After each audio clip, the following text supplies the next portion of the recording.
2 தீமோத்தேயு 1வது அதிகாரம். அப்போஸ்தலனாகிய பவுல் தீமோத்தேயுக்கு எழுதின 2ஆம் நிருபம் அதனுடைய 1வது அதிகாரத்தின் 12வது வசனத்தை வாசிக்க கேட்கலாம்.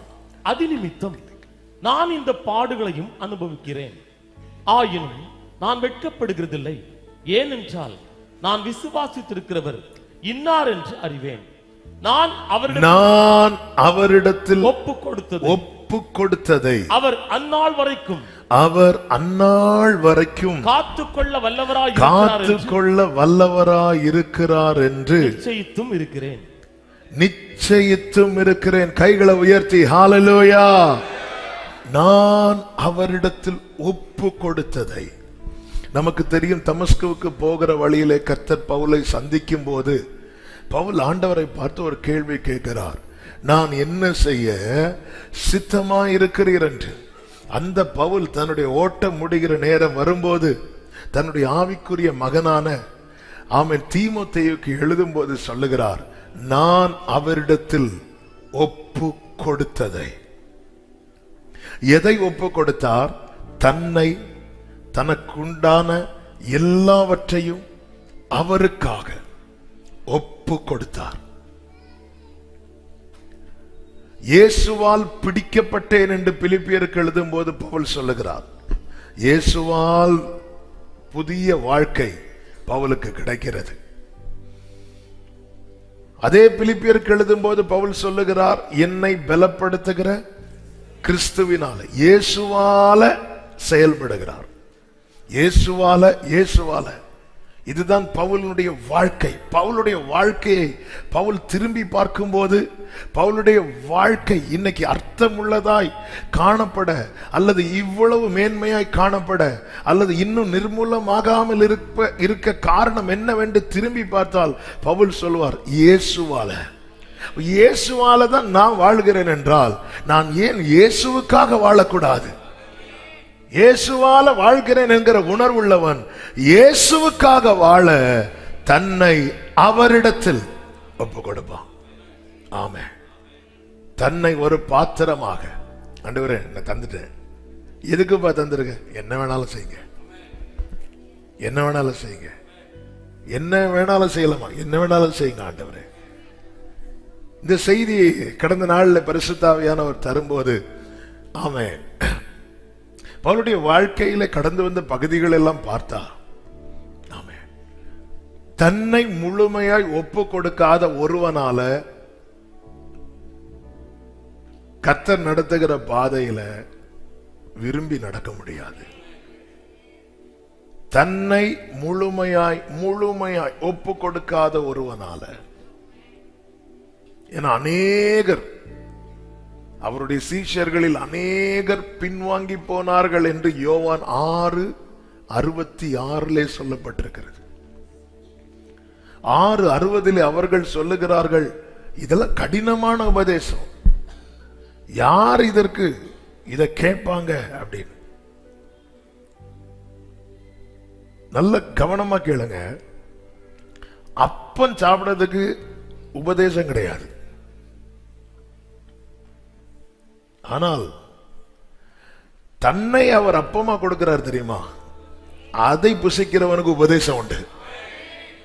இதான் யோவான் 6வது அதிகாரம். முதல்ல பார்க்கும்போது அவருடைய பேச்சு ரொம்ப அப்பம் கொடுக்கிறார். 5 அப்பத்தை எடுத்து 5000 பேருக்கு அதிகமாய் பெருக பண்ணி கொடுக்கிறார். எல்லாரும் திரும்பி வராங்க. திரும்பி வரும்போது தம்மை ஜீவ அப்பமாக கொடுக்கிறார்.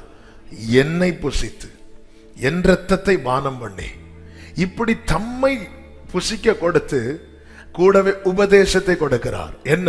என்னில் நிலைத்திருக்கணும். அது முடியாது. இன்னைக்கு அநேகருக்கு ஜீவ அப்பம் தேவையில்லை, உலகத்திலிருந்து கொடுக்கப்படுகிற அப்பம் போதும்.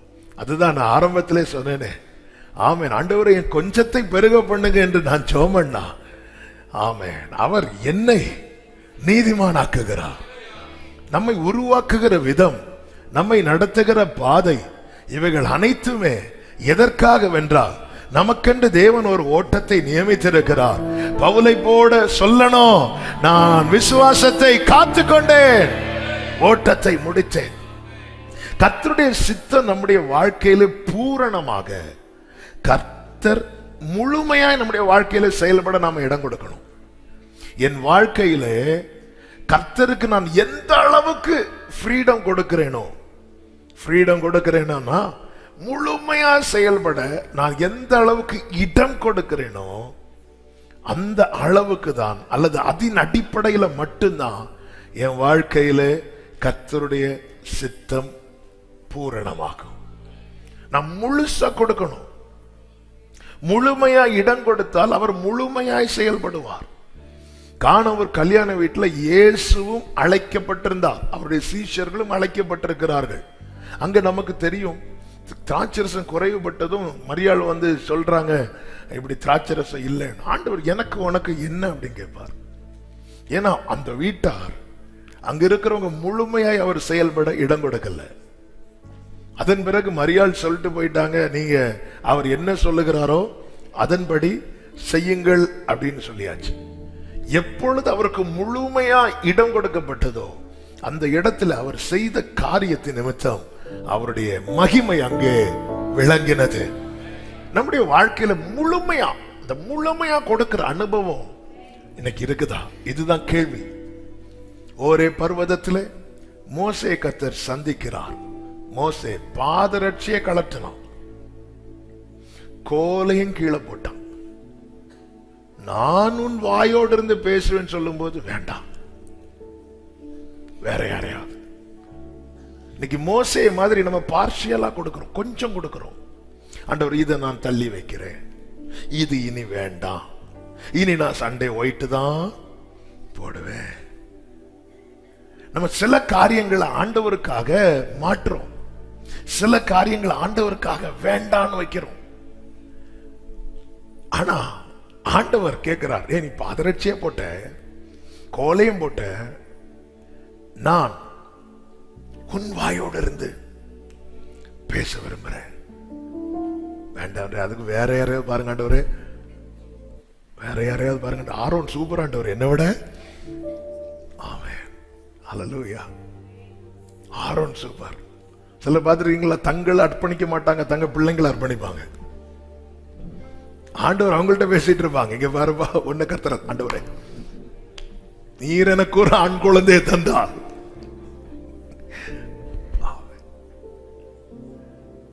ஒரு பாடல் உண்டு, தொடும் என் கண்களையே உம்மை நான் காண வேண்டுமே, இயேசுவே உம்மை காண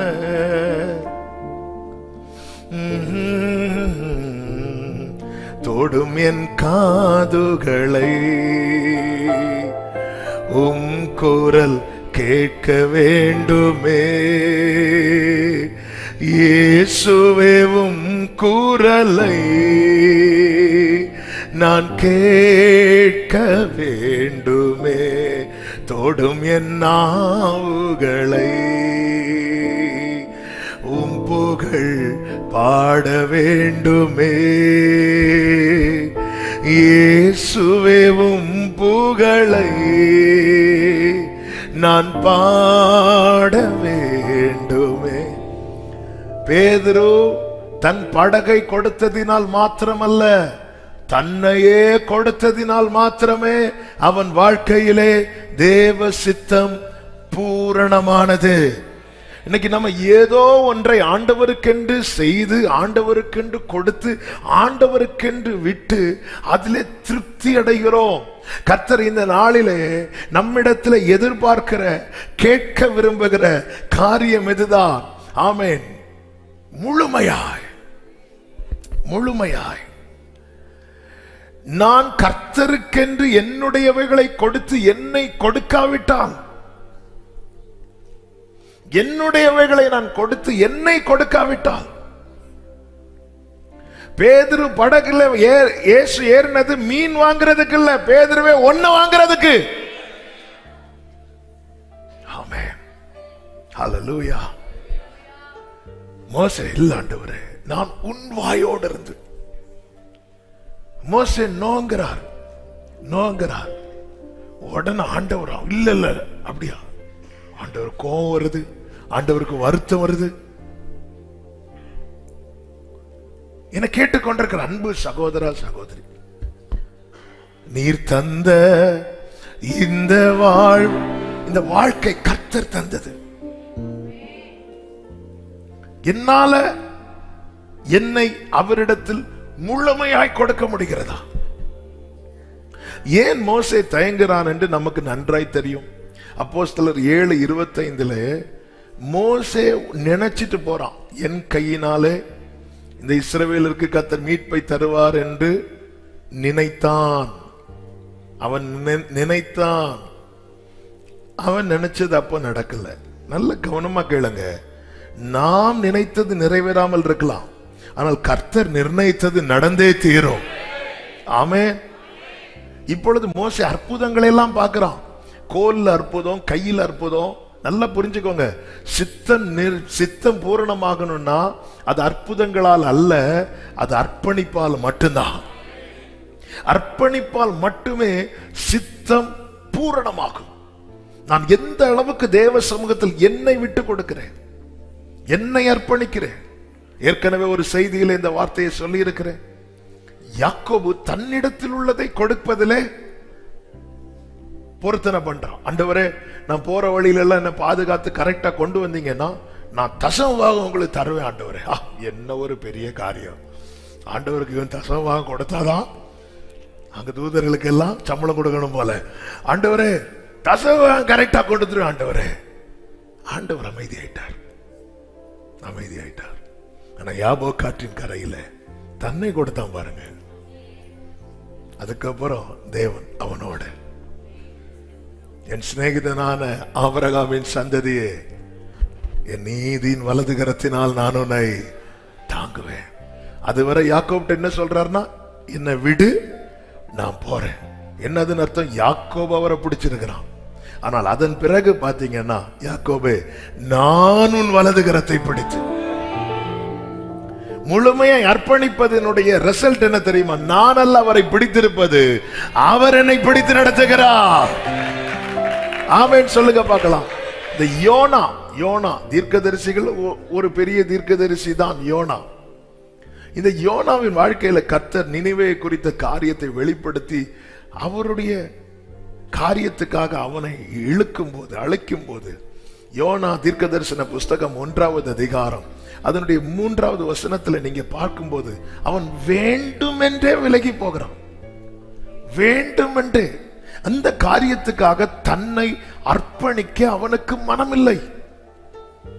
நம்ம எல்லாம் தேவனுக்கு என்று அர்ப்பணித்தவர்கள் தான். ஆனா சில காரியம் நம்முடைய வாழ்க்கையில வரும்போதுதான் விலகுறோம். இதே இது யோனா கிட்ட, யோனாவே, தர்ஷீசுக்கு போக உன்னை நான் அழைக்கிறேன்னு சொன்னா, ஆண்டவரே சொல்லும் ஆண்டவரே, அடியேன் கேட்கிறேன். ஹல்லேலூயா. நினிவேக்கு ஆண்டவரே வேண்டாம். தர்ஷீசுக்கு போக மகிமையை பார்க்கிறதுக்கு 3 பேர் ஏறி போனாங்க. சிலுவையை சுமக்கிறதுக்கு ஒருத்தரையும் காணல. ஆண்டவர், இனி எப்போ நம்ம அங்க போவோம்? ஹல்லேலூயா. இனி எப்போ அங்க போ? பிள்ளைங்களை நல்ல ஹோட்டல்ல கூட்டிட்டு போய் சாப்பாடு வாங்கி கொடுத்துட்டு வந்தா, இனி எப்போ டாடி அங்க போ? நாளைக்கு ஸ்கூலுக்கு போகணும். ஸ்கூலுக்கா? இதே இது கர்த்தர் யோனா கிட்ட, நீ தர்ஷீசுக்கு போ. ஆண்டவர், எஸ் லார்ட், நீங்க எப்போ சொல்லுவீங்கன்னு நான் கேட்க ரெடியா இருந்தேன். நினிவேன்னு சொன்னதும் அவன் விலகி போறான். நான் உண்மையிலே கர்த்தருக்கு என்னை அர்ப்பணித்தேனா இல்லையா என்பதை அறிய கர்த்தர் சில நேரத்துல என்னால ஆண்டவர் வார்த்தைய, ஆண்டவருடைய காரியத்தை ஏற்றுக்கொள்ள முடியவில்லை என்றால் நான் என்னுடையதில் சிலதை கொடுத்திருக்கிறேன் தவிர என்னை நான் இன்னும் கொடுக்கவில்லை. என்னை கொப்புவித்தே நின் மனம் போல் நடத்தையா. முழுமையாக நல்ல கவனமா கேளுங்க. அப்படி இருந்தும் ஒரு பெரிய காற்று அடிக்குது. யோனா போன படகுல பெரிய காற்று. அந்த காற்று நிமித்தம் யோனா மட்டுமல்ல, அந்த கப்பல் இருக்கிற மொத்த பேருமே மாண்டு போகும்படியான சூழ்நிலை தான் இருக்கிறது. அப்படி இருந்தும் இந்த யோனாவின் தீபம் அணைய கர்த்தர் விடவில்லை. ஒரு கேள்வி கேட்கிற, ஒருவேளை யோனா இல்லைன்னு வைங்களேன், கர்த்தர் தம்முடைய மெசேஜ நினிவேக்கு சொல்லி இருக்க முடியுமா முடியாதா? முடியும்னு சொல்றவங்க ஆமேன்னு சொல்லுங்க பார்க்கலாம். முடியும். அப்படி இருந்தும் யோனாவை காப்பாற்ற காரணம் என்ன?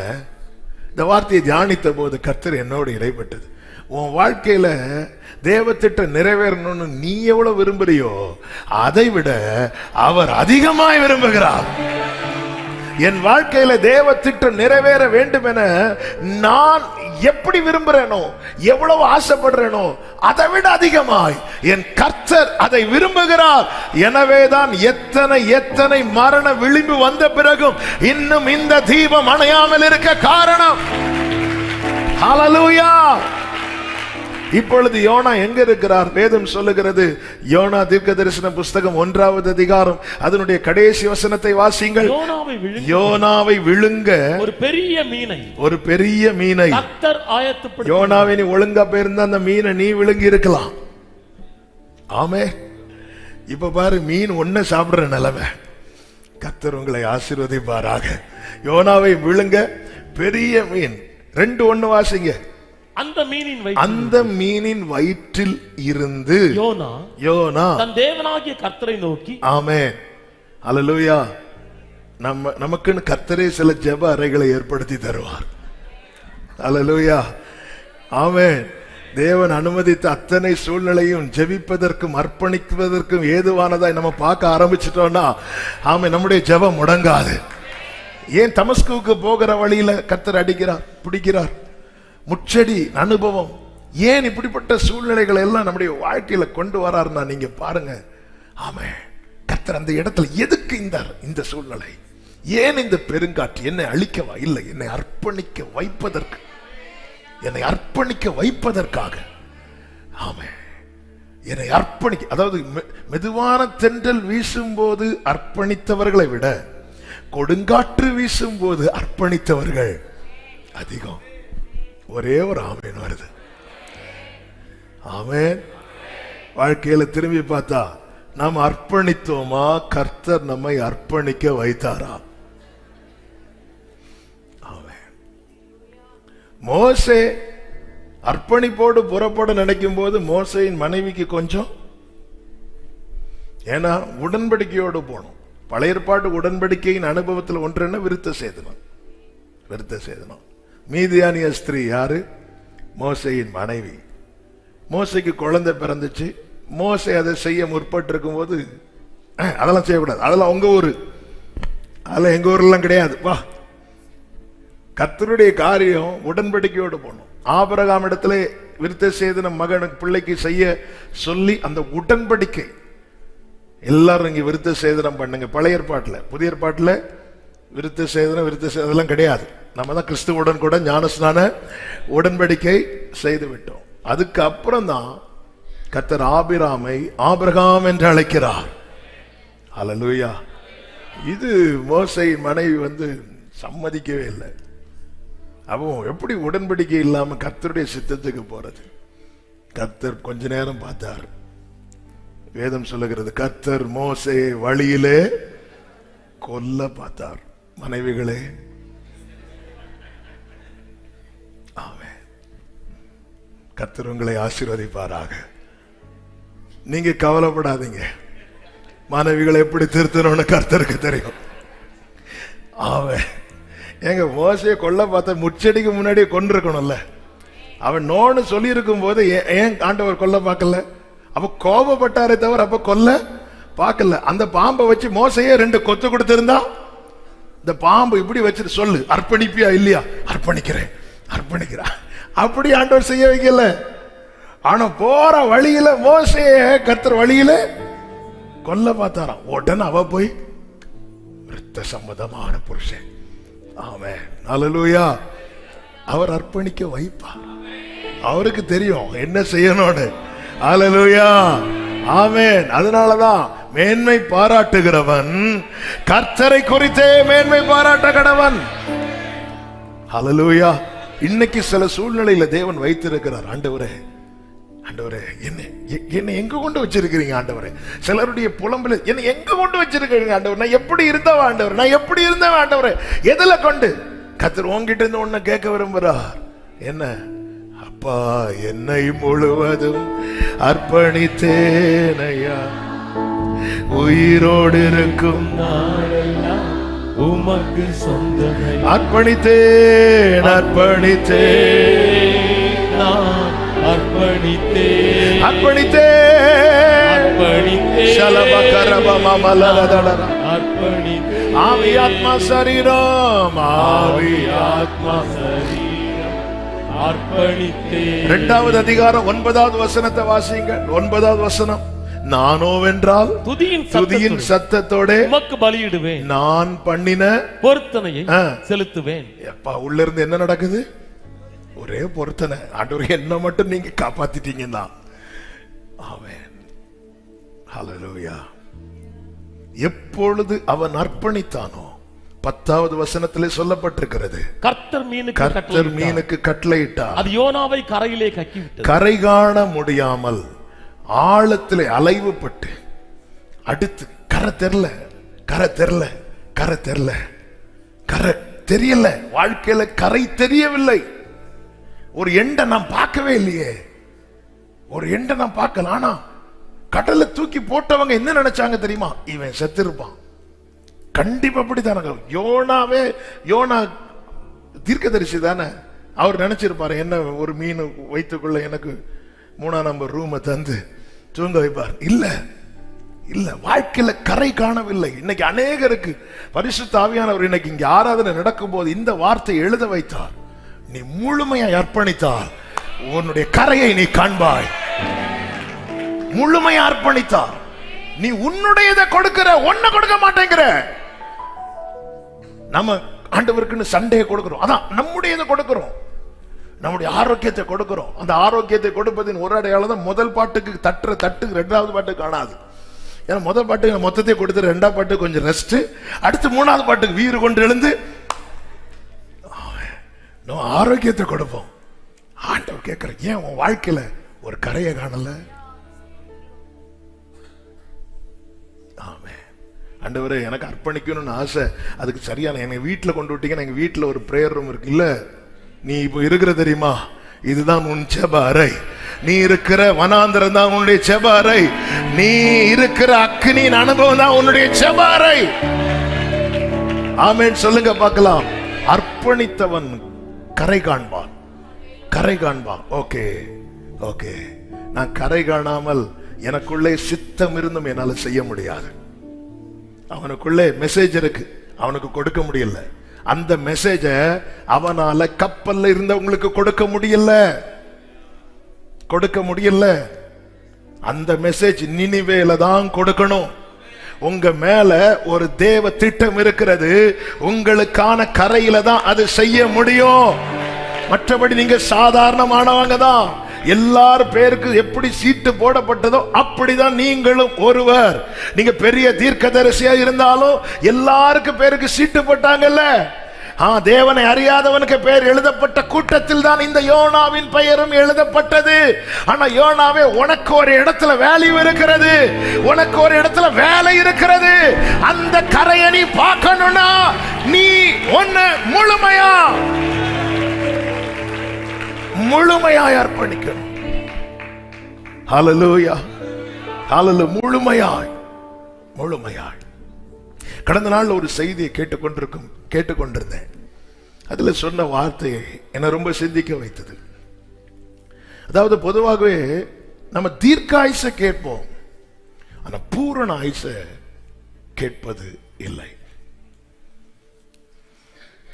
ஆமா, தீர்க்காயுசுக்கும் பூரண ஆயுசுக்கும் வித்தியாசம் உண்டு. தீர்க்காயுசுனா, தீர்க்காயுசு அதாவது மனுஷனுடைய ஆயுசு நாட்கள் 70 80 வந்தாலே தீர்க்காயுசுன்னு சொல்லுவோம். சிலர்லாம் 100 அடிச்சுட்டு அப்பா. பூரண ஆயுசு என்ன தெரியுமாங்க? எத்தனை வருடம் என்பதல்ல, வாழ்கிற நாட்களில செய்ய வேண்டிய அனைத்தையும் செய்து முடிப்பது. இயேசு கிறிஸ்து இந்த பூமியில் எத்தனை வருஷம் வாழ்ந்தார்? 33 வருஷம். ஆனா அவர் என்ன சொல்லிட்டு ஆவியை விட்டார் தெரியுமா? finished, முடிச்சிட்டேன். என்னென்ன இந்த பூமியில நான் செய்யணும்னு என் அப்பா எனக்கு கொடுத்தாரோ பா செஞ்சு முடிச்சிட்டேன். இதான் பூரண ஆயுசு. சபை இப்படி பூரண ஆயுசு கேட்கணும். ஆமென், ஆமென், ஹல்லேலூயா, ஆமென். நான் 100 வயது வரை வாழ்ந்தோம். என் வாழ்க்கையிலே நான் செய்யும்படி கர்த்தர் நிர்ணயித்ததை செய்யாமல் வாழ்ந்தார். ஒருவேளை உலகம் கொண்டாடும் 100 வயது திருவிழா. 100 வயதுக்கு என்ன? சொந்தங்க உறவுங்க வருவாங்க, குடும்பத்தினர்லாம் வந்தாலே ஒரு சபை நடத்தலாம் 100 வயதானவங்களுக்கு. அப்படி இருக்கும். ஆனா என் வாழ்க்கையில செய்ய வேண்டிய எதையுமே நான் செய்யவில்லை என்றால் என் வாழ்க்கையில நான் செயல்படணும்னா ஆண்டவரே அதான் இந்த பூரணம் முடிந்தது. யோவான் பாருங்க, ரொம்ப வயசானவர், ரொம்ப வயசானவர். ஏன்னா அது வரைக்கும் செய்ய வேண்டிய காரியம் யோவானுக்கு இருந்தது. ஸ்தேவான பாருங்க, ஒரே நாள் ஊழியம் முடிந்தது.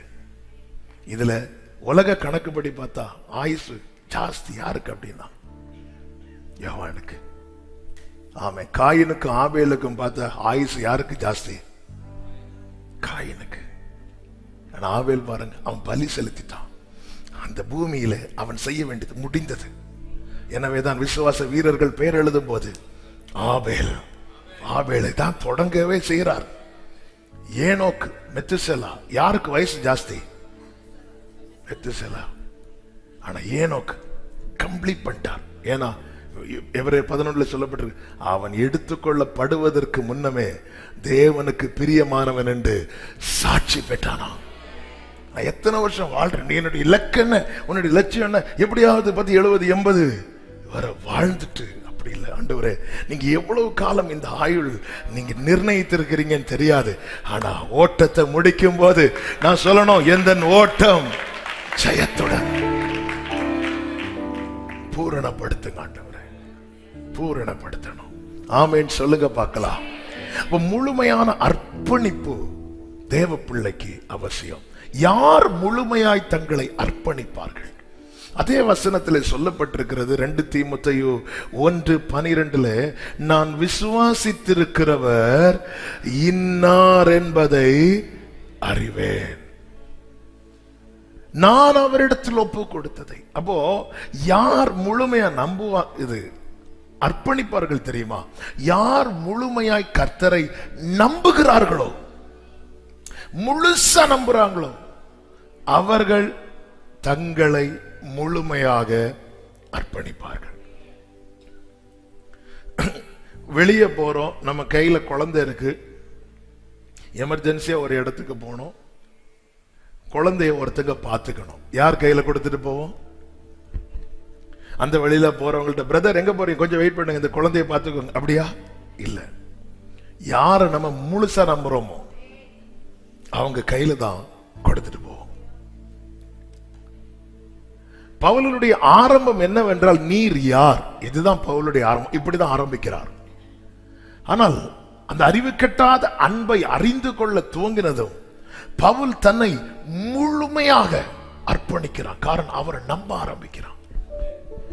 நான் கர்த்தர் பேரில் எந்த அளவுக்கு நம்பிக்கை வைத்திருக்கிறேனோ அவ்வளவுதான் நான் என்னை அர்ப்பணிப்பேன். ஆமென். நீரே ஆனால் நானும் கடல்ல வரேன் அப்படிங்கிறான் பேதுரு. வாண்டார். அவனுக்கு இயேசுவின் மேல இருக்கிற நம்பிக்கை என்ன? நான் மூழ்கினாலும் அவர் என்ன தூக்கி விடுவார். நான் ஆண்டவரை எவ்வளவுக்கு எவ்வளவு நான் அவரிடத்தில் ஒப்புவித்ததை அவர் அந்நாள் வரை காத்துக்கொள்ள வல்லவராயிருக்கிறார். இப்போ ஆண்டவரை நான் முழுசா நம்ப விரும்புறேன் அப்படி சொல்றவங்க மட்டும் கையை உயர்த்தி ஆமென் சொல்லுங்க பார்க்கலாம். ஆமென். இன்னைக்கு அவர் தான் தேவன் தெரியும், அவரை தவிர வேற ரட்சகர் இல்லைன்னு தெரியும், அவர் ஒருவரே ஜீவனுள்ள தேவன் என்று தெரியும். எல்லாம் தெரியும். ஏன் இன்னைக்கு நம்ப முடியல? ஏன் நம்ப முடியல? இதே வசனத்திலே பவுல் சொல்லுகிறார், நான் விசுவாசித்திருக்கிறவர் இன்னார் என்பதை அந்த அறிவு இல்லாததுதான் காரணம். இயேசு கிறிஸ்துவை குறித்த சரியான அறிவு, சரியான வெளிப்பாடு இல்லாததுதான் நம்மளை அர்ப்பணிக்க விட மாட்டேங்குது. நான் விசுவாசித்திருக்கிறவர் இன்னார், எனக்கு தெரியும் அவர் யார், அவர் யாருன்னு எனக்கு தெரியும். Who is Jesus அப்படின்னு உங்ககிட்ட ஒரு கேள்வியை ஒருத்தங்க கேட்டா உங்களுடைய பதில் எதுவா இருக்கும்? பவுல் சொல்ற, எனக்கு தெரியும் அவர் யாருன்னு, அதனால நான் என்ன கம்ப்ளீட்டா ஒப்பு கொடுக்கிறேன். என்னிடம் உள்ளதையே உம்மிடம் ஒப்படைத்தே அந்நாள் வரையிலுமே அதை இயேசுவின் மேல் இருக்கும் விசுவாசம் அதிகரிக்க அவரை அறியும் அறிவில் வளர வேண்டியது ஒரு தேவ பிள்ளைக்கு அவசியம். நம்மில் பெரும்பாலானோர் வருவதே கர்த்தர் எனக்கு என்ன செய்வார் என்பதை அறிய. கர்த்தர் எனக்கு என்ன செய்வார் அதை நான் அறிய விரும்புகிறேன், அதை நான் கேட்க விரும்புகிறேன். நான் வேலைக்காக காத்திருக்கிறேன், எனக்கு ஒரு வழியை திறப்பாரா இல்லையா அதை எனக்கு சொல்லணும். ஆமா, அதுக்காக நான் காத்திருக்கிறேன். கர்த்தர் எனக்கு என்ன செய்ய போகிறார், கர்த்தர் எனக்கு என்ன செய்வேன் என்கிறார், இது அறியறதுக்கு தான் இன்னைக்கு திரள் கூட்டம், திரள் கூட்டம்.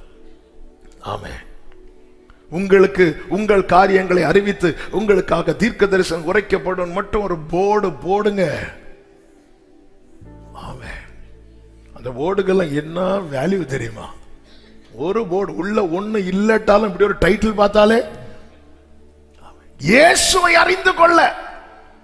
அப்படி கூப்பிட்ட 12 பேர் இருக்கிறான், மீதி அத்தனை பேரும் போயிட்டான். அப்பம் கொடுத்த போது 12 கூடை நிறைய மீதி, தம்மை கொடுத்த போது வெறும் 12 மீதி. ஆமென், அவங்கதான் சீஷர்கள். ஹல்லேலூயா. அவரை அறிந்து கொள்ளுகிற அந்த அனுபவத்தில் வளருகிறோமே, அந்த அடிப்படையில் தான் நம்முடைய விசுவாச வளர்ச்சி இருக்கும். இயேசுவை எந்த மட்டும் அறிந்து கொள்ளுகிறோமோ அவ்வளவு நமக்குள்ளே இந்த விசுவாசம் பற்றி எரியும், விசுவாசம் ஓங்கி வளரும், விசுவாசம் வல்லமையாய் நமக்குள்ளே கிரியை செய்யும். இது நம்மை முழுமையாய் அவரிடத்திலே அர்ப்பணிக்க வைக்கும். இயேசுவை அறிந்து கொள்ள என்ன செய்ய வேண்டும்? இயேசுவை அறிந்து கொள்ள பெஸ்ட் வே என்ன தெரியுமா? பைபிள். பைபிள். யோவான் சுவிசேஷம் 5வது அதிகாரம் அதனுடைய 39வது வசனத்திலே ஆண்டவராகிய இயேசு கிறிஸ்து இப்படி சொல்லுகிறார், வேத வாக்கியங்களை ஆராய்ந்து பாருங்கள், அவைகளால் உங்களுக்கு நித்திய ஜீவன் உண்டென்று எண்ணுகிறீர்களே, என்னை குறித்து சாட்சி கொடுக்கிறவைகளும் அவைகளே. பைபிள் யாரை குறித்து தான் பேசுகிறது? கிரைஸ்ட், இயேசு கிறிஸ்து. பைபிளினுடைய மொத்த உருவமே ஜீசஸ் கிரைஸ்ட், இயேசு கிறிஸ்து. நீங்க வேதத்தினுடைய மையமே இயேசு கிறிஸ்து. எத்தனை இந்த வேதத்தில் கொடுக்கப்பட்டிருக்கிற 66 புத்தகங்கள் மட்டுமல்ல, இன்னும் அநேக புத்தகங்கள் இதை எழுதும்படி கர்த்தர் பயன்படுத்தினார்களே, அவர்களை கொண்டு இன்னும் அநேக புத்தகங்களும் எழுதப்பட்டிருக்கிறது. கொரிந்தியருக்கு எழுதின நிருபத்தில் நமக்கு கொடுக்கப்பட்டது 2 நிருபங்கள், மினிமம் 4 நிருபங்களாவது பவுல் எழுதி இருப்பதை கொரிந்தியர் படிக்கும் போது நமக்கு தெரியும். ஆனா 2 தான் சேர்க்கப்பட்டிருக்கிறது. அப்போ இதுல எது இருக்கணும் இருக்கக்கூடாது என்பது தீர்மானிக்கிறது பவுலோ மோசையோ தாவீதோ அல்ல. வேதம் சொல்லுகிறது ஆவியானவரை இவைகளை எழுதி கொடுத்திருக்கிறார். ஏன்னா ஆவியானவர் எதெல்லாம் போக்கஸ் பண்றாருன்னா ஜீசஸ் கிரைஸ்ட், இயேசு. இந்த பைபிள் நீங்க ஆதியாகமம் முதல் வெளிப்படுத்தின விசேஷம் வரை நீங்க பாத்தீங்கன்னா யார் பெரிதா இருப்பார்னா, யார் பெரிதாய் காண்பிக்கப்பட்டிருப்பார்னா இயேசு கிறிஸ்து மாத்திரமே. ஹல்லேலூயா. வித்திலிருந்து ஆரம்பிக்கப்படுகிறது. With with. ஆமென். உன் வித்துக்கும் அவள் வித்துக்கும் ஸ்திரீயின் வித்துக்கும் அப்போ ஒரு வித்துல ஒரு சின்ன விஷயத்துல இருந்து அவர் வித்து அப்படி ஆரம்பிக்கிறது. ஆபிரகாம் சொல்லும் போது உனக்குள்ளும் உன் சந்ததிகளுக்கு என்று சொல்லவில்லை, சந்ததிக்குள்ளும். அந்த சந்ததி கிறிஸ்துவே. வித்து சின்னதுல தொடங்கி அடுத்த ஸ்டெப் உன் சந்ததி, உன் சந்ததி. சந்ததி என்று சொல்லப்பட்டிருக்கிறது.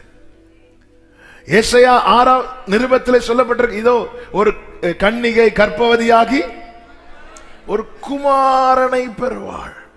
குமாரன். நமக்கு இந்த மாத வாக்குத்தத்தம் கர்த்தர் கொடுத்தாரே, அதுல சொல்லப்பட்டிருக்கிறது, ஒரு புருஷன் என் அண்டையிலே நின்றிருக்கிறார். ஒரு வித்திலிருந்து தொடங்கி சந்ததி, குமாரன், புருஷன். அதற்கு அடுத்த ஸ்டெப் என்ன? சுனேமியால் சொல்றார், இவர் என்னுடைய நேசர். இன்னும் தீர்க்க தரிசன புத்தகங்களை பார்த்தால் இவர் கர்த்தாதி கர்த்தர், ராஜாதி ராஜர், தேவாதி தேவன். சின்னதுல இருந்து பெருசு. பழைய ஏற்பாட்டுல எப்படியோ அப்படியேதான் புதிய ஏற்பாட்டுல. ஆமென். முதல்ல நீ கர்ப்பவதி ஆவாய், கர்ப்பவதி ஆவாய். வித்திலிருந்து ஆரம்பிக்குது. அடுத்து பெற்றெடுக்கிறார் குழந்தை, சந்ததி. அடுத்து பிதாவாகிய தேவன் சொல்லுகிறார், இவர் என்னுடைய நேசகுமாரன். ஆமென். அடுத்து யோவான் சொல்றார், இங்க பாருப்பா, நான் மணவாளன் அல்ல, அவர்தான் மணவாளன், நான் அவருடைய தோழன். ஆமென். ஒரு புருஷன் என்றால் பூரணம், பூரணம் உள்ளவன். பூரணம். சிலுவையில் அவர் சொல்றார், finished, கம்ப்ளீட் பண்றார். இனி அவர் எப்படி வெளிப்பட போகிறார் என்று வேதம் சொல்லுகிறது. அவர் வெள்ளை குதிரை மேல அநேக கிரீடங்களை தரித்தவராய் வெளிப்பட போகிறார். இந்த பைபிள் ஃபுல்லாவே ஒருவரை குறித்து மாத்திரமே சொல்லப்பட்டிருக்கிறது, இயேசு கிறிஸ்து. சத்திய வேதம் பக்தரின் சுத்தர்கள் போகும் பாதையின் தீபம் உத்தமம். ஆமென். ஆமென். சில வார்த்தைகளை பரிசுத்த ஆவியானவர் பைபிள் மெடிடேட் பண்ணும்போது, செய்தி ப்ரிப்பேர் பண்ணும்போது, ஆமென், எழுத வைப்பார். அது ஒரு நோட்டில் எழுத வைப்பார். அப்படி எழுதும் போது ஆவியானவர் எழுத வைத்த வார்த்தை, நீ வேதத்தை எவ்வளவு நேசிக்கிறியோ அவ்வளவுதான் இயேசுவை நேசிக்கிற. நீ வேதத்தை எவ்வளவு வாசிக்கிறியோ அவ்வளவுதான் நீ இயேசுவை அறிய விரும்புற. ஆமென். இன்னைக்கு பைபிள் படிக்கிறது நமக்கு பிடிக்கல, அல்லது பைபிள் படிச்சாலே, சில பைபிள் படிச்சாலே எனக்கு தூக்கமா வருது. சிலருடைய நினைப்பு என்னன்னா, நான் எனக்கு கர்த்தர் வந்து அப்படி ஒரு ஆசீர்வாதத்தை தராருன்னு.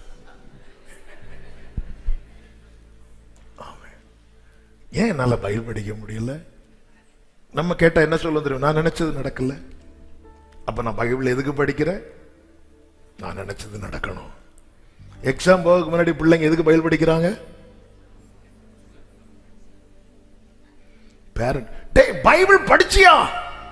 ஏன் சகோதரி நேத்து கேட்கல உங்க பிள்ளைங்கிட்ட? நேத்து எக்ஸாம் கிடையாது, இன்னைக்கு அதுவும் மேத்ஸ் எக்ஸாம், 2 அதிகாரமாவது. ஆமா, எதுக்கு? அதாவது எனக்கு ஏதாவது நடக்கணும், எனக்கு ஏதாவது கிடைக்கணும். எனக்கு தெரியும் இன்னைக்குள்ள செய்தி எல்லாருக்குள்ள போகுமான்னு எனக்கு தெரியல. இயேசுவை அறிகிற அறிவில் வளராமல் என்னால் அர்ப்பணிக்க முடியாது. ஆண்டவரே உங்க நாமம் என்ன? அப்போ அவரை அற்புதங்களை பார்க்கிறான், ஆனா அவரை குறித்து அறிவு இல்லாததுனால அவருடைய வாயார்ந்து செயல்பட அவர் ஒன்ன கொடுங்கிறார், முடியாதுங்கிறார் மோசே.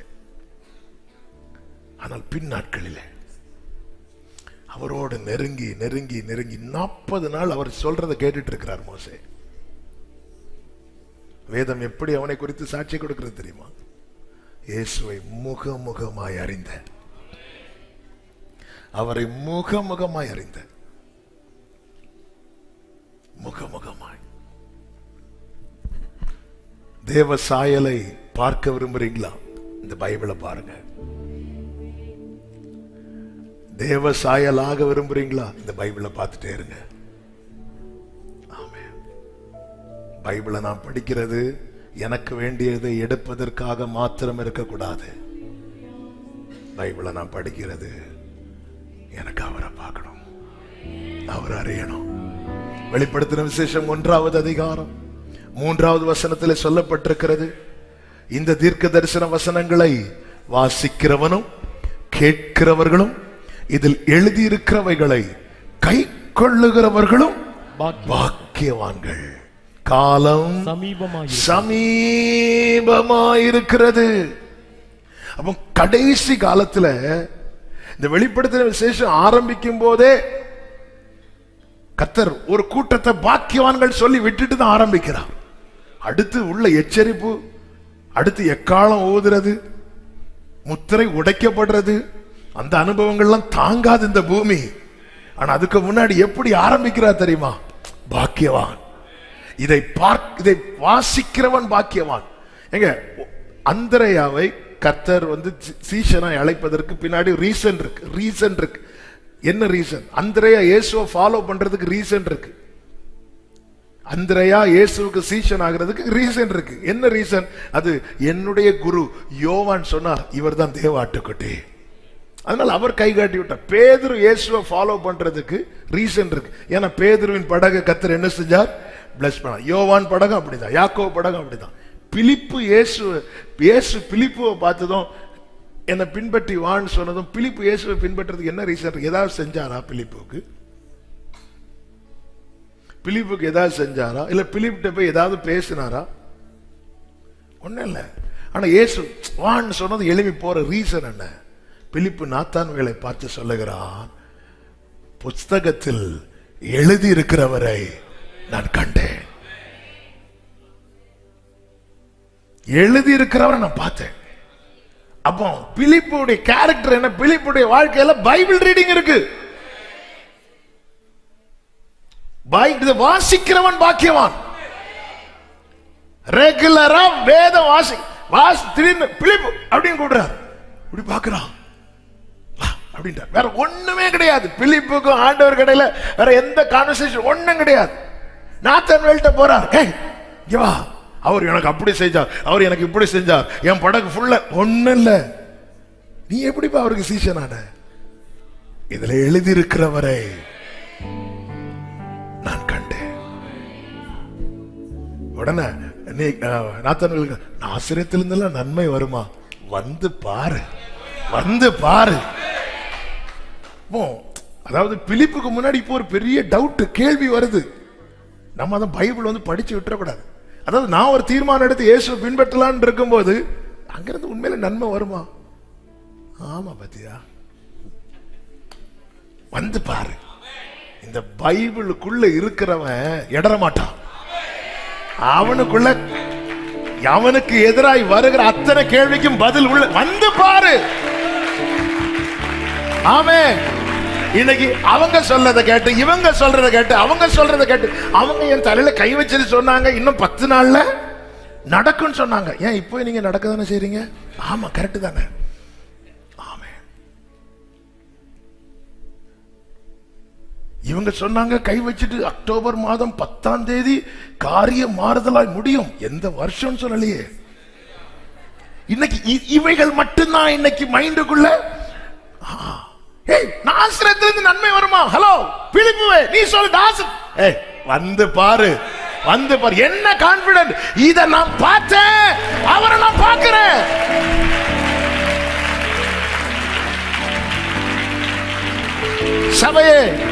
சபையே, உங்களுடைய தீர்மானத்தில் உங்களுக்கு முன்பாக வருகிற ஒரு கேள்விக்கு முன்னாடி உங்களால் நிக்க முடியுதா? அங்கெல்லாம் நன்மை வருமா? அதுவும் கேட்டது யாரு? கபடற்ற உத்தமேஸ்வரன். வேற யாரா கேட்டா கூட போன்னு விட்டு இருக்கலாம். அப்ப நம்மளை விட எத்தனை வருஷம் எக்ஸ்பீரியன்ஸ், அவங்க எத்தனை வருஷம் ஊழியம், அவங்க கேட்கிறாங்க. இதெல்லாம்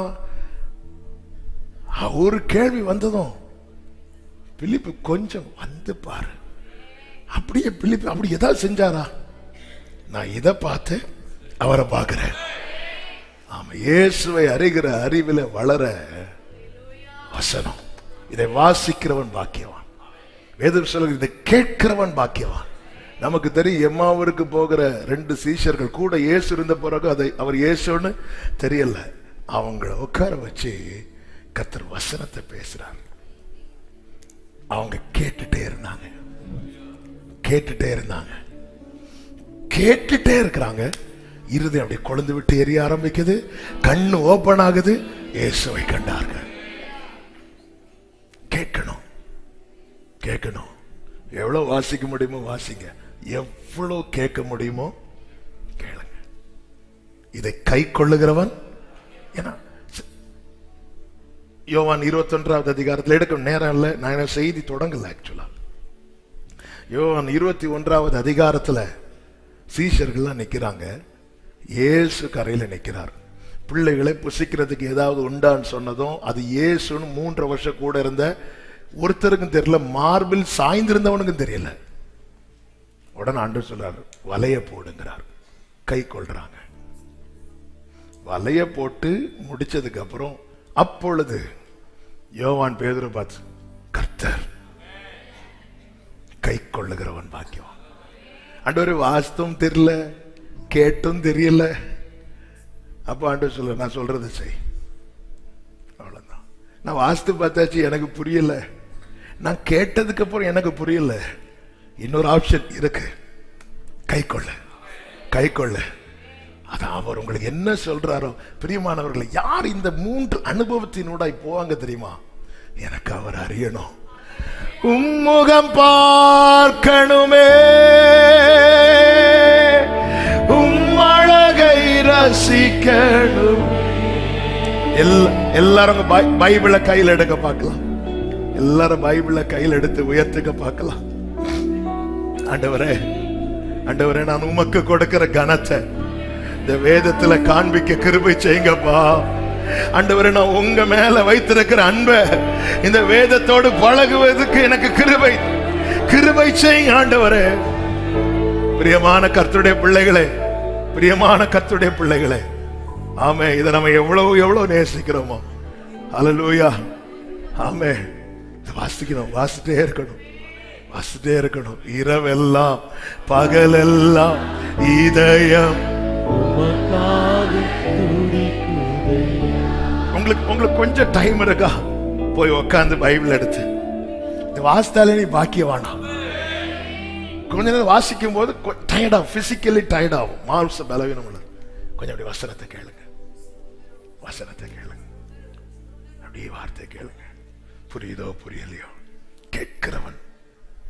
ஆமே, ஆண்டவருக்கு தெரியும் எதுக்கு வாசிக்கிறான். இன்னையிலிருந்து நீங்க பைபிள் திறக்கும், அப்பா இன்னும் நான் உங்களை அறியணும்பா.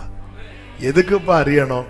ஏன்னா நான் தரணும் முழுசா, ஏன்னா முழுசா உங்களுக்கு நான் தந்துடணும், முழுசா உங்களுக்கு நான் தந்துடணும். நான் என்னுடையதை கொடுக்கிறேன், என் நேரத்துல கொஞ்சத்தை கொடுக்கிறேன், என் பணத்துல கொஞ்சத்தை கொடுக்கிறேன், என் ஆரோக்கியத்துல கொஞ்சத்தை, இப்படி நான் ஏதோ கொஞ்சத்தை கொடுத்து நான் இல்ல ஆண்டவரே, நான் முழுசா என்ன தர விரும்புறேன், என் முழுமையும் உமக்கு.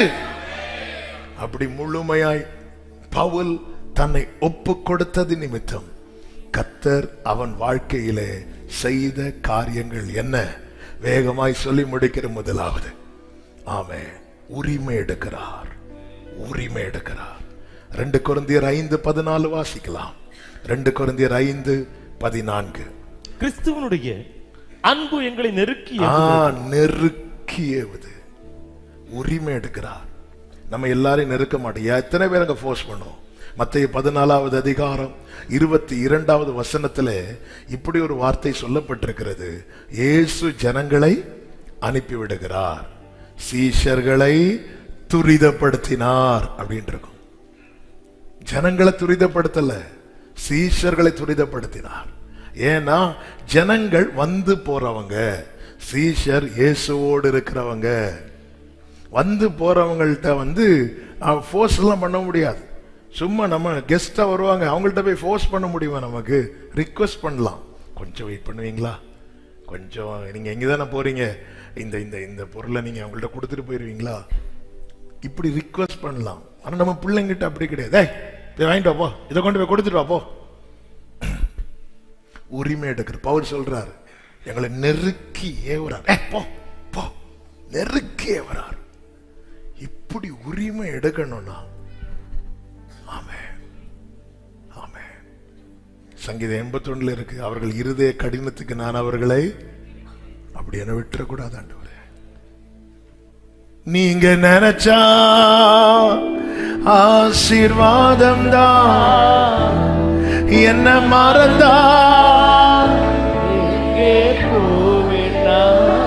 ஆமென். பிரியமானவர்களே, முழுமையா அர்ப்பணித்தா கர்த்தர் உரிமை எடுப்பார். கர்த்தர் உரிமை எடுப்பார். அவர் அதான் அதனாலதான் மோசே, நான் உன் வாயோடு இருந்து பேச விரும்புறேன். ஆமென். ஹல்லேலூயா. ஆண்டவரே, அது முடியாது ஆண்டவரே, அது முடியாது. நீங்க ஆரோன் அவன் என்னோட சூப்பர் ஆண்டவரே. ஆண்டவருக்கு எவ்வளவு வலி. ஆமென். நீங்க எங்கு செல்ல வேண்டும், என்ன சொல்ல வழி நடத்தும்.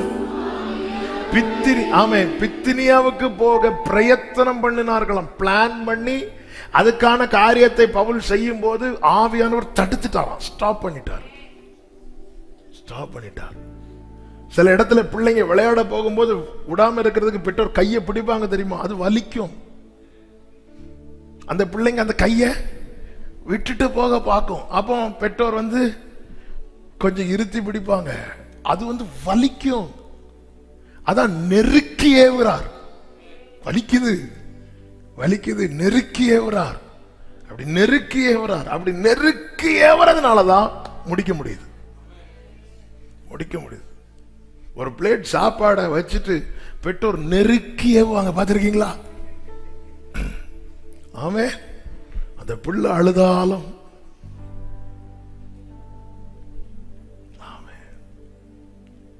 கொஞ்ச நாள் கழிச்சு அந்த பிள்ளை ஆரோக்கியத்தோடு வளரும் போது நீ சாப்பிட்ட விதம் என்னன்னு கேட்டா அந்த பிள்ளையோட எங்க அம்மா வச்சு தள்ளுவாங்க பாருங்க. தாய் போல தேற்றி தந்தை போல ஆற்றி நெருக்கியவர ஆண்டவர், என் வாழ்க்கையில் அந்த அனுபவம் உங்ககிட்ட இருந்து வேணும் ஆண்டவரை.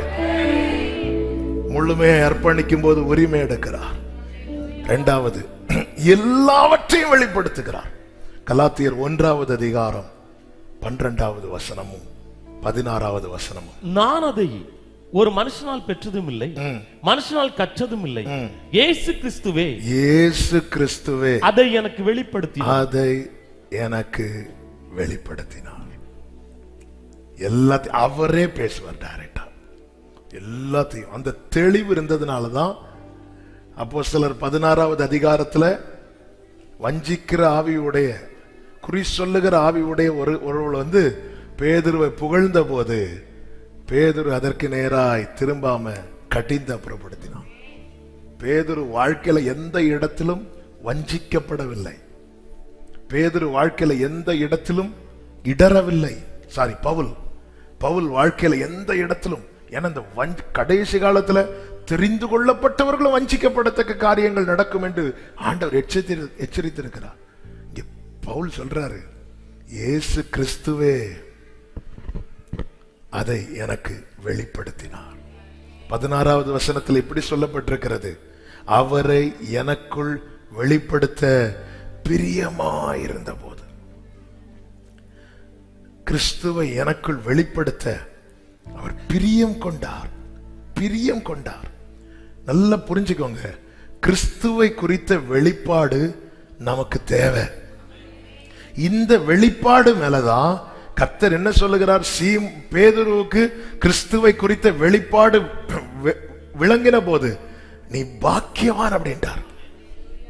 சொல்லிட்டு சொல்றார், இந்த கல்லின் மேல் கிறிஸ்துவை குறித்த வெளிப்பாடு இருக்குல்ல, அதுலதான் சபை கட்டப்படும்.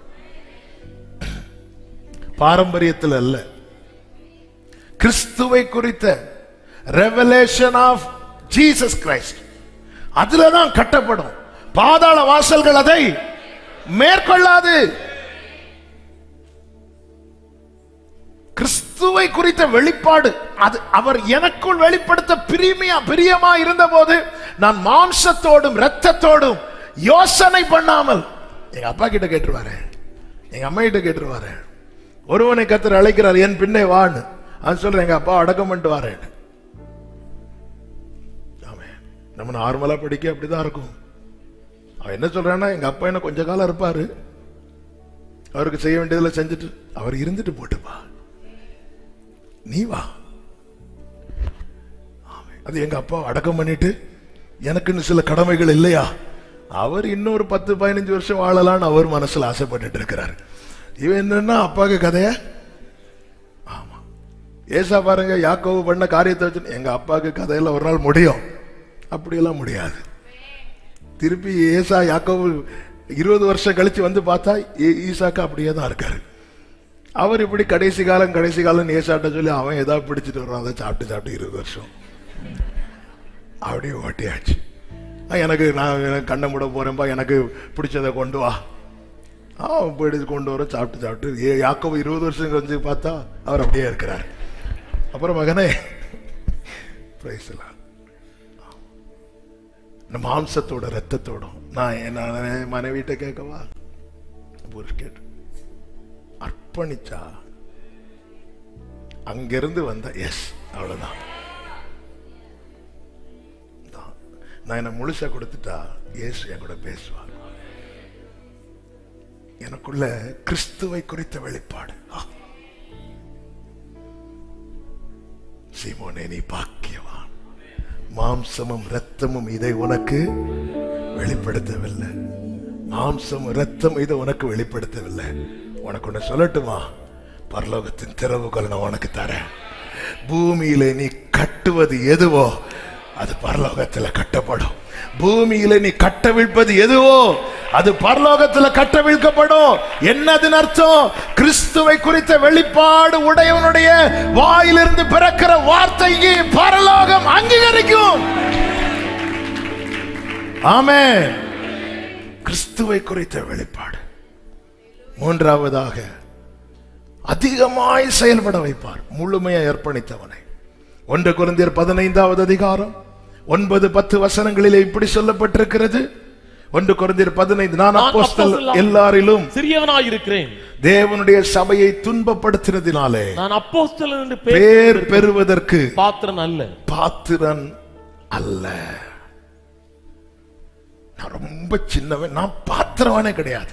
10வது வசனம், ஆகிலும் எல்லாரும் சொல்லுங்க இந்த வார்த்தையை.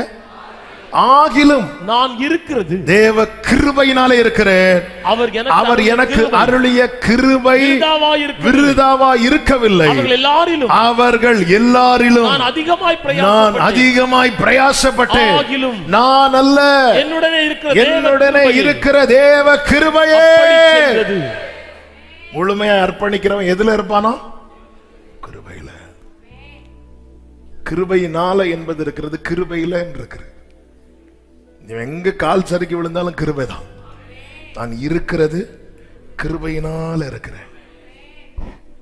பேதுரு இயேசுவோடு இருந்த அனுபவத்தை சொல்லும் போது பவுலுக்கு சொல்றதுக்கு ஒண்ணுமே இல்லை, கிருபை. யோவான் இயேசுவின் மார்பில் சாய்ந்திருந்த அனுபவத்தை சொல்லும் போது பவுலுக்கு சொல்வதற்கு என்ன இருக்கு? கிருபை. பேதுரு கடல்ல இயேசுவோடு கூட நின்றது, மலையில அந்த மகத்துவத்தை இயேசுவோடு கூட நின்று, பவுல் கிருபை கிருபை. ஆகிலும் அவர்கள் எல்லாரிலும் நான் அதிகமாய், நான் அல்ல. எனக்கு நல்லா புரிஞ்சுக்கோங்க, முழுமையை அர்ப்பணிக்கிறவன் எல்லோரிலும் சிறியவனா இருந்தாலும் மற்றவர்கள் செய்யாத சில விசேஷமானதை கர்த்தர் அவனை கொண்டு செய்ய வைப்பார். 1 கொரிந்தியர் 3:10 பவுல் ஒரு வார்த்தை சொல்லுகிறார், எனக்கு அளிக்கப்பட்ட தேவ கிருபையின்படியே புத்தியுள்ள சிற்பாசாரியை போல அஸ்திபாரம் போட்டேன், வேறொருவன் அதின் மேல் கட்டுகிறான். அப்ப பவுலை வச்சு நிறைய தொடங்க வைக்கிறார். முழுமையை அர்ப்பணிக்கிறவன் அவன் அநேக காரியம் துவங்குவதற்கு காரணமாயிருப்பான்.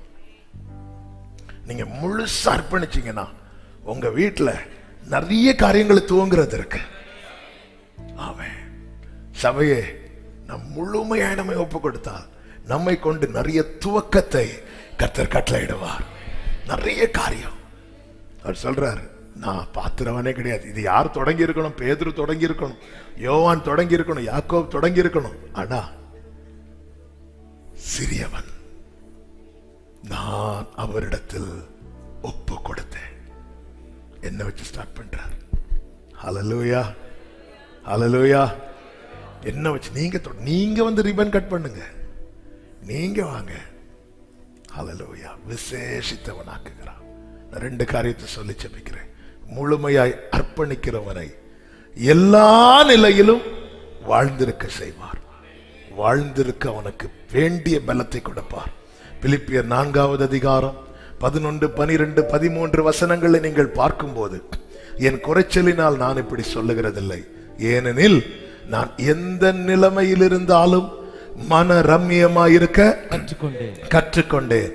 தாழ்ந்திருக்கவும் எனக்கு தெரியும், வாழ்ந்திருக்கவும் எனக்கு தெரியும், எவ்விடத்திலும் எல்லாவற்றிலும் திருப்தியாயிருக்கவும் பட்டினியாயிருக்கவும் பரிபூரணமடையும் குறைவுபடவும் போதிக்கப்பட்டேன். எப்படி வாழ்ந்திருக்கிற ஒருவனுக்கு எப்படி இங்க தாழ்ந்திருக்க முடியும்? திருப்தி அடைந்த ஒருவனுக்கு எப்படிங்க பட்டினியா இருக்க முடியும்? 13வது வசனத்திலே சொல்லுகிறார், என்னை பலப்படுத்துகிற கிறிஸ்துவினாலே எல்லாவற்றையும் செய்ய எனக்கு பலன் உண்டு. ஆமென். எப்படி டியூன் பண்றார் பாருங்க, எப்படி நடத்துறார் பாருங்க. ஆமென். 2 கொரிந்தியர் 4வது அதிகாரம் 8, 9 வசனங்கள் நீங்க எப்பக்கத்திலும் நெருக்கப்பட்டும் ஒடுங்கி போகிறதில்லை, கலக்கமடைந்தும் மனமுறிவடைகிறதில்லை, துன்பப்படுத்தப்பட்டும் கைவிடப்படுகிறதில்லை, கீழே தள்ளப்பட்டு மடிந்து போகிறதில்லை. நான் வாழ்ந்திருக்கிறேன் என்னை பலப்படுத்துகிற கிறிஸ்துவினாலே. 1 கொரிந்தியர் 2வது அதிகாரம் 9 முதல் நீங்க வாசித்தீங்கன்னா, ஆமென், பவுல் சொல்லுகிறார், ஆமென், எழுதி இருக்கிறபடி தேவன் தம்மில் அன்பு கூறுகிறவர்களுக்கு ஆயத்தம் பண்ணினவைகளை கண் காணவும் இல்லை.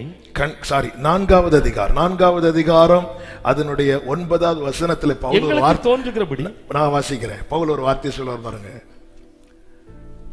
தேவன் அப்போஸ்தலர்களாகிய எங்களுக்கு தோன்றுகிறபடி தேவன் அப்போஸ்தலர்களை எங்களை மரணத்துக்கு குறிக்கப்பட்டவர்கள் போல கடைசியானவர்களாய் காணப்பட பண்ணினார். எப்படிங்க ஆண்டவரே, நான் உங்ககிட்ட என்ன தந்தா நீங்க இப்படிதான் என்ன வைப்பீங்களா ஆண்டவரே? ஆமென். அதாவது மரணத்துக்கு குறிக்கப்பட்டவன் என்ன தெரியுமா? சிலர் இருக்கிற நிலைமையை பார்த்துட்டு சொல்லுவாங்க தெரியுமா, ரொம்ப நாள் ஓடாது. ஆமென். சிலர் பார்த்துட்டு, சிலர் நிலைமையை பார்த்துட்டு நமக்கு போன் பண்ணுவாங்கல்ல, நல்ல சமாதான முடிவு இருக்க ஜெபம் பண்ணுங்க பாஸ்டர் அப்படின்னு. என்னன்னா அவங்கள பார்த்தாலே தெரியுது, இனி டாக்டர் சொல்லுவாங்கல்ல, இனி ட்ரீட்மெண்ட் பண்ணி பிரயோஜனம் இல்லை, மரணத்துக்கு குறிக்கப்பட இப்படி எங்களை காணப்பட பண்ணினார். நாங்கள் உலகத்துக்கும் தூதருக்கும் மனுஷருக்கும் வேடிக்கையானோம்.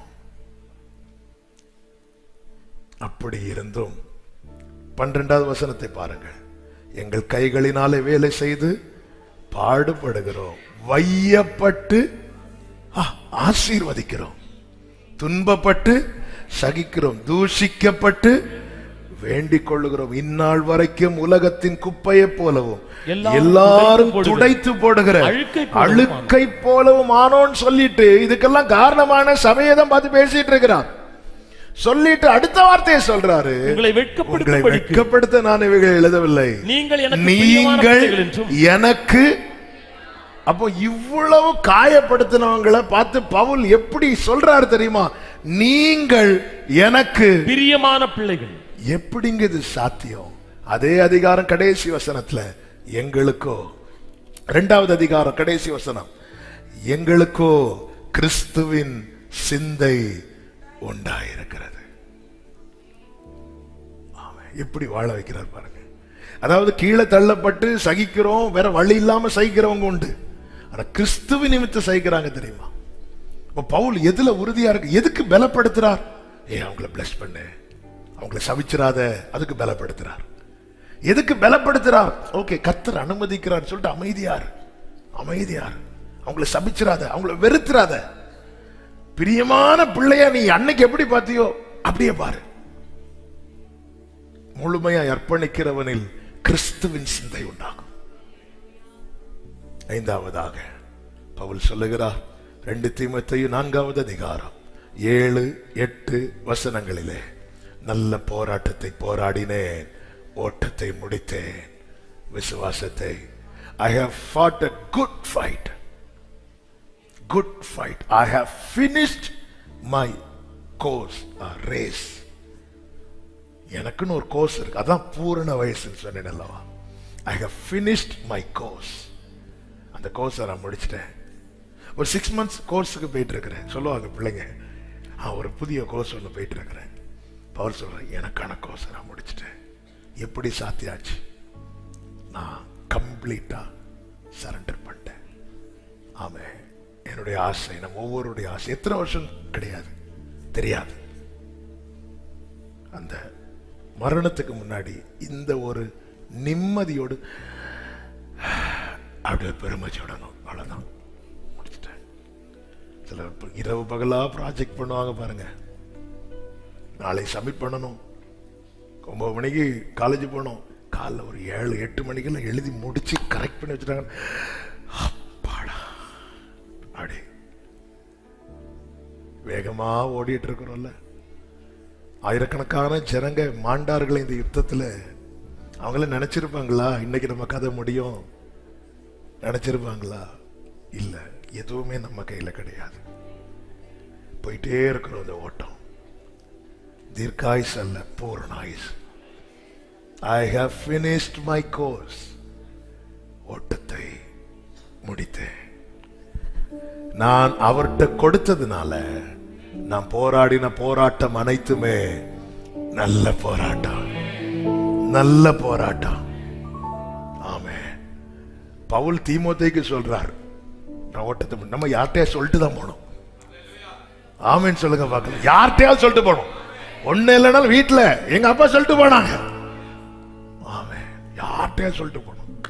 வேற முடிச்சுட்டு இதுக்கு என்ன வழி? கொடுத்துரு, கொடுத்துரு, கொடுத்துரு. என் சுயபலத்தால் ஒன்றும் செய்திடே அதை நீ அப்படியே அர்ப்பணிப்போடு முடிந்தால் முழங்காற்படிட்டு அல்லது எழுது நின்று, என் சுயபலத்தால் ஒன்றும் செய்திடே அதை நீ நன்றாய் அறிவீ,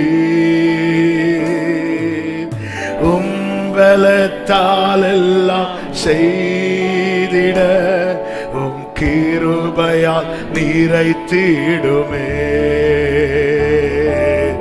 உம் பலத்தால் இயேசுவே.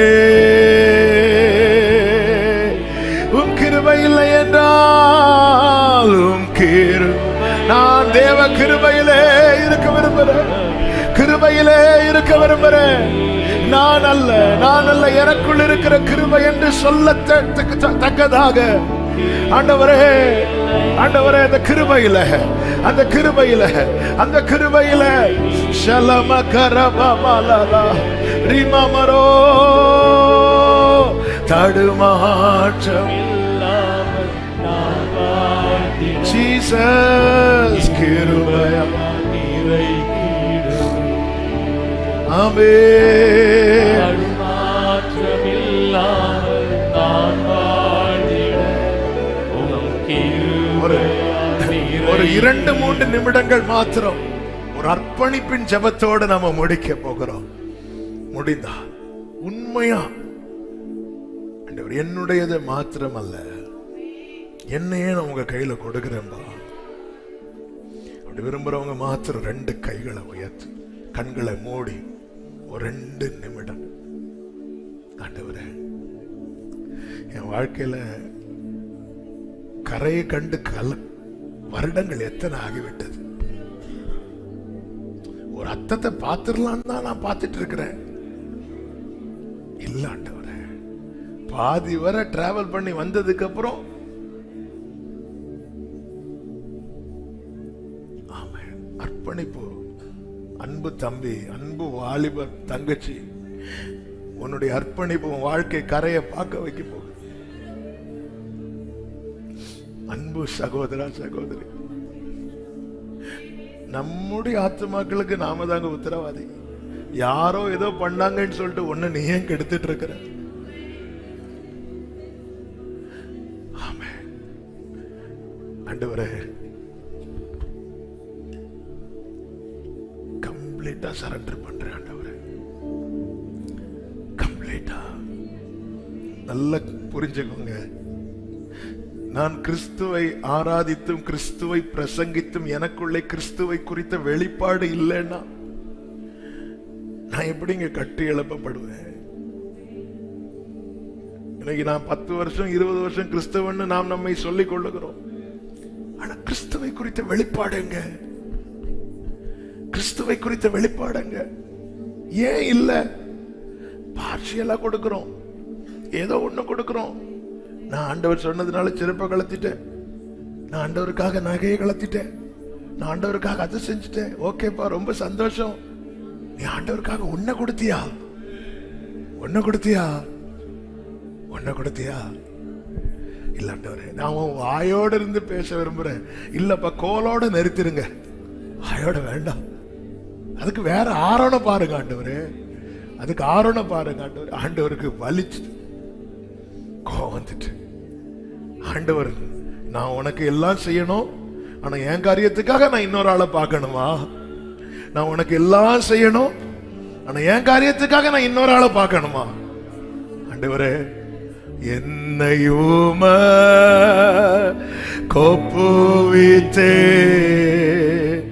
நின் மனம் போல் நடத்தையா.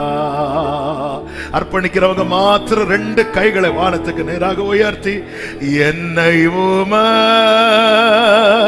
கொப்புவித்தே நின் மனம் போல். ஆமென். அப்படியே கைகளை உயர்த்தி சொல்லுங்க, என்னையும் கொப்புவித்தே நின் மனம் போல் நடத்தையா. ஜீவனாலோ சாவினாலோ தேவநாமம் சீரிலங்க. பாவியனுக்கு ஆவீந்து பாரில் வைத்தால் போதுமையா. பாவியனுக்கும் ஆவீந்து பாரில் வைத்தால் போதுமையா. என்னை என கேட்கிற அன்பு சகோதரா சகோதரி, கம்ப்ளீட்டா கொடுத்துரு, கம்ப்ளீட்டா கொடுத்துரு, கம்ப்ளீட்டா கொடுத்துரு, கம்ப்ளீட்டா முழுமையா முழுமையா. என் ஆசை விருப்பங்கள் அல்ல, உன் சித்தம் மாத்திரமே என்று சொல்றவங்க, ஜீவனாலோ சாவினாலோ, ஜீவனாலோ சாவினாலோ தேவநாமம். ஆண்டவரே, என்னுடைய வாழ்வும் சரி, ஆண்டவரே என்னுடைய மரணமும் சரி உங்க மகிமைக்காக மட்டும்தான் இருக்கணும். ஆண்டவரே, இந்த அர்ப்பணிப்போடு பவுல் கொடுத்தது போல எத்தனை பேர் கொடுக்கிறீங்க? பாவி எனக்கு, பாவி எனக்கு ஆவீந்து பாரில் வைத்தார். ஆண்டவரே, நீங்க என்னை ஆட்கொண்டு இந்த பூமியில நடத்துங்கப்பா. என் இஷ்டப்படி அல்ல, என் விருப்பப்படி அல்ல, உங்க சித்தப்படி, உங்க சித்தப்படி என்னை உமக்கு ஒப்புவித்தேன். என்னை அர்ப்பணிக்கிற ஒவ்வொருவர் மேலும் கர்த்தர் பிரியமாயிருக்கிறது என் ஆவியிலே உணர்கிறேன். அர்ப்பணிப்போடு என்னை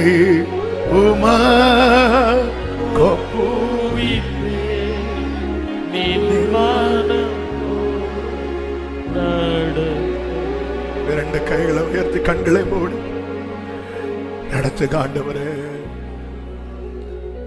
நடத்துங்க ஆண்டவரே. அப்பா, நடத்துங்க ஆண்டவரே, நடத்துங்க ஆண்டவரே. இன்னைக்கு உண்மையா அர்ப்பணிக்கிறவர்களுக்கு கர்த்தர் வெளிப்படுத்துகிற தீர்க்க தரிசன வார்த்தை இதுதான். உன் கரையை நீ பார்க்க போற, உன் கரையை நீ பார்க்க போற. உன் கரை, உன் வாழ்வின் கரை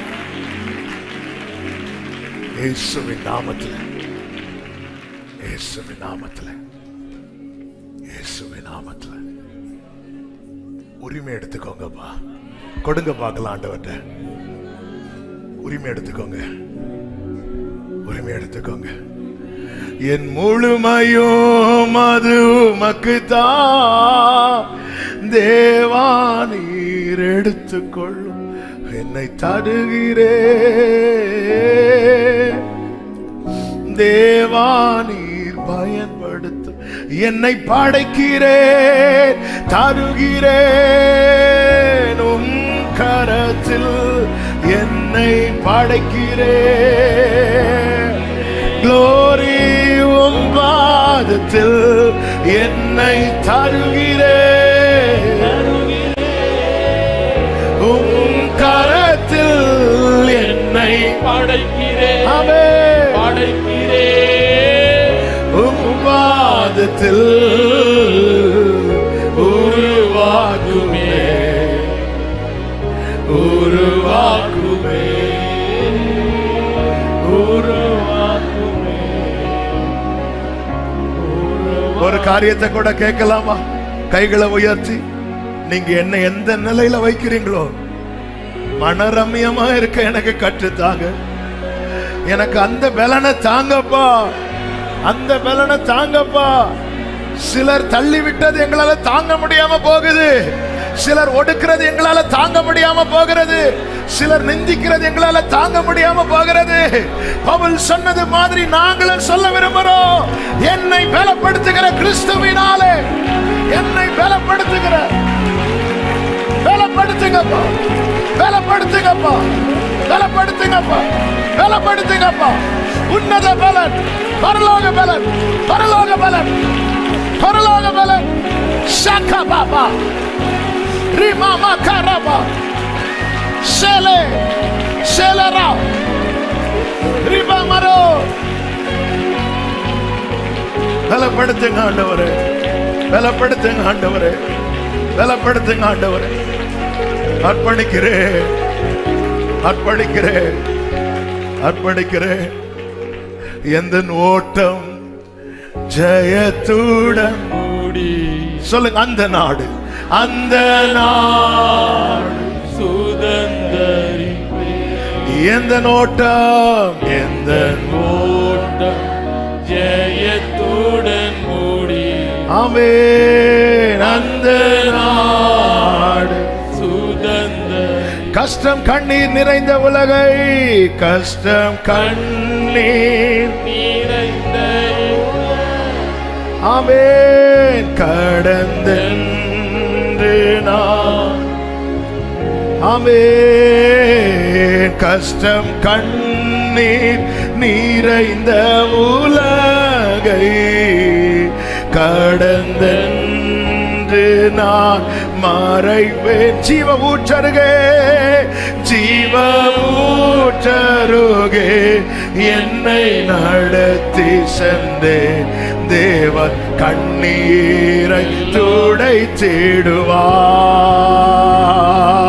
ஜீவ ஊற்றருகே, ஓ பூரணப்படுத்தி எடுப்பா, பூரணப்படுத்தி எடுப்பா. ஹல்லேலூயா. இரண்டு கைகளை உயர்த்தி அவர் பாதம் விழுந்து பணிந்தே, அவர் பாதம் விழுந்து பணி. ஆனந்த கண்ணீர், ஆனந்த கண்ணீர் வடிப்பே. எந்த நோட்டம் ஜெயத்துடன் முடியோ, அந்த நாடு சுதந்தரிப்பேன். ஆமென். எந்த நோட்டம் ஜெயத்துடன் மூடி. ஆமென். அந்த நாடு சுதந்தரி. தகப்பனே, இரக்கமுள்ள தேவனே, முழுமையா எங்களை உடைய பாதத்தில் அர்ப்பணிக்கிறோம்.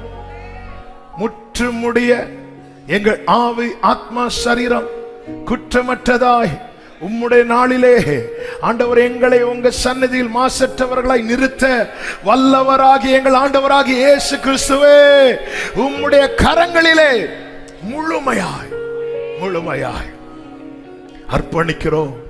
உம் சித்தம் போதும், உம் சித்தம் போதும். உங்க கிருபையில பவுல மாதிரி இதுதான் இங்க சாட்சியா இருக்கணும். இருக்கிறது கிருபையில் இருக்கிற ஆகிலோ நான் தேவ கிருபையில் இருக்கிறேன். நான் எல்லாரிலும் சிறியவன். நான் பாத்திரவானே அல்ல, நான் பாத்திரவானே அல்ல. நான் கிருபையில இருக்கிறேன். இந்த கிருபையில நிற்க, ஓட்டத்தை ஜெயத்தோடு ஓடி முடிக்க ஒவ்வொருவருக்கும் அனுகிரகம் செய்யும். கண்மணி போல காத்துக்கொள்ளும். நீங்க உரிமை எடுங்க ஆண்டவரே. சத்துரு உரிமை எடுக்க கூடாதப்பா. சூழ்நிலை உரிமை எடுக்க கூடாது. மனிதர்கள் உரிமை எடுக்க கூடாது. நீங்க உரிமை எடுங்க ஆண்டவரே. ஆட்கொண்டு நடத்த ஒவ்வொருவரையும் ஆசீர்வதியும். மகிமை கனமும் ஒருவருக்கே செலுத்துகிறோம். இரட்சகர் இயேசுவின் நாமத்தில் பிதாவே, ஆமென். சேர்ந்து சத்தமாய் சொல்லுவோம். என் ஆத்துமாவே கர்த்தரை ஸ்தோத்திரி,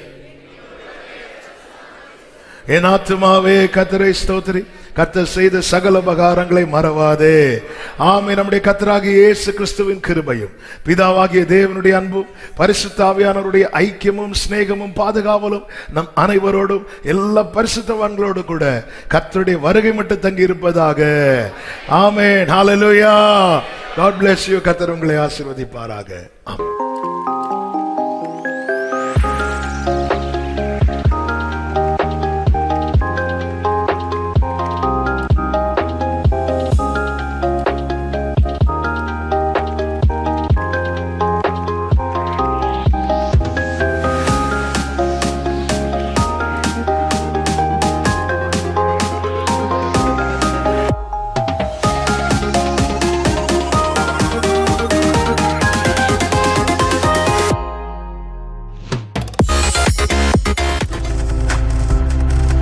நீங்கள் பார்த்துக் கொண்டிருப்பது உங்கள் ஜாய் டிவி. உங்கள் துக்கம் சந்தோஷமாய் மாறும்.